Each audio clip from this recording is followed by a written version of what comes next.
Selamat merayakan Hari Raya Jumat Agung untuk saudara-saudaraku sekalian. Kita bersyukur kalau Tuhan Yesus telah mati untuk menebus dosa-dosa kita, saudaraku. Itu hal yang patut kita syukuri. Dan kita saat ini kita bersyukur melalui renungan-renungan ini kita akan sungguh memahami mengenai peristiwa-peristiwa waktu Tuhan Yesus disalib. Saudaraku yang dikasihi oleh Tuhan Yesus, renungan hari ini diberi judul peristiwa-peristiwa waktu Tuhan Yesus disalib. Firman Tuhan ada berbagai Injil sinoptis yang akan kita sebutkan nanti. Peristiwa yang pertama, ada gelap gulita yang sangat pekat mulai jam 12 sampai jam 3 petang. Jadi bumi saat Tuhan Yesus mati itu gelap gulita, bukan gerhana matahari total, bukan. Kalau gerhana matahari total paling itu lama 7 menit, tapi ini 3 jam gelap gulita. Itu berarti ada campur tangan Tuhan Allah di surga waktu Tuhan Yesus meninggal.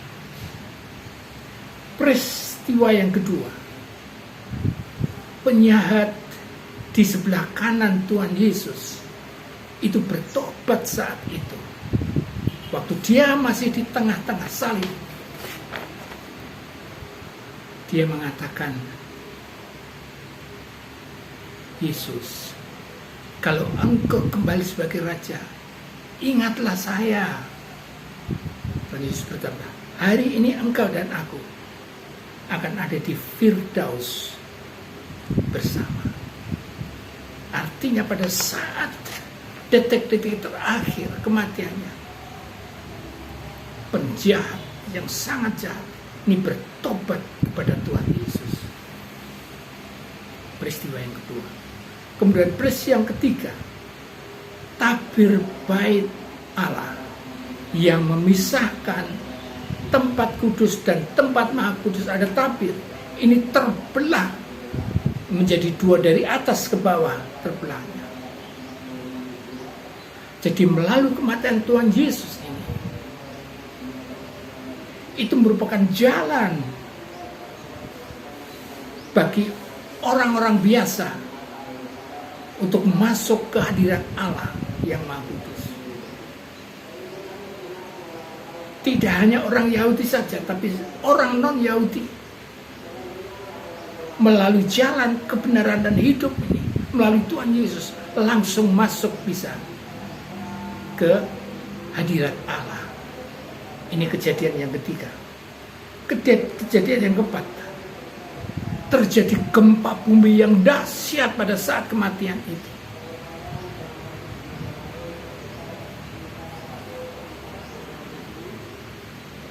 Dalam Matius 51, di sana dikatakan antara lain ada gempa bumi yang dahsyat. Itu menandakan campur tangan Allah tentang kematian ini. Alam pun bereaksi karena ada campur tangan Allah. Kejadian yang kelima, kubur terbuka. Ada gempa bumi yang dahsyat, kubur-kubur terbuka, dan orang-orang mati bangkit pula. Sehingga campur tangan Allah itu tidak hanya alam, tapi orang yang sudah mati ada campur tangan Allah dibangkitkan. Dan nanti akhirnya dia bangkit dan menuju ke kota kudus. Dijelaskan dalam Injil Markus 15 ayat 39. Matius 27 ayat 52. Antara lain. Itu kejadian kelima. Kejadian keenam, pasukan Romawi yang mengawal, yang menyalib Yesus. Tiba-tiba ada gempa bumi yang dahsyat, alam semesta gelap. Dia berkata, ia benar-benar anak Allah. Setelah melihat kejadian yang luar biasa, alam semesta dan gempa bumi, dia mengaku bahwa Yesus yang salib ini sungguh-sungguh anak Allah. Kejadian yang ke-6 ini di dalam Lukas 23 ayat 47 disebutkan. Kemudian yang terakhir, yang ke-7, pada saat Tuhan Yesus disalibkan mati ini, kemudian orang-orang banyak, entah itu murid dan orang-orang lihat yang dulu mencela, dia kembali dengan memukul diri sendiri karena apa? Menyesal. Kalau orang yang tidak salah ini dihukum mati, disalibkan, menyesal. Pukul-pukul dalam Lukas 23 ayat 48. Nah, demikian saudara-saudara, kejadian-kejadian yang spektakuler waktu Tuhan Yesus disalib. Itu berarti Tuhan Yesus disalib itu kalau mau dia, semua orang akan dimusnahkan, bisa, tapi dia tidak mau. Karena kehendaknya untuk apa? Dia mati supaya Allah yang memanusiakan diri merasakan mati, turun ke dalam kerajaan maut.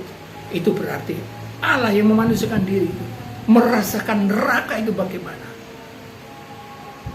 Tapi tidak itu saja, 3 hari dia bangkit dari kematian, memenangkan suatu kemenangan yang besar. Nah, itulah hal-hal yang terjadi, peristiwa yang terjadi pada saat Tuhan Yesus disalib. Jadi kita tidak perlu bersedih, tapi justru karena kemenangan salib itu adalah suatu kemenangan bagi kita. Immanuel. Amin.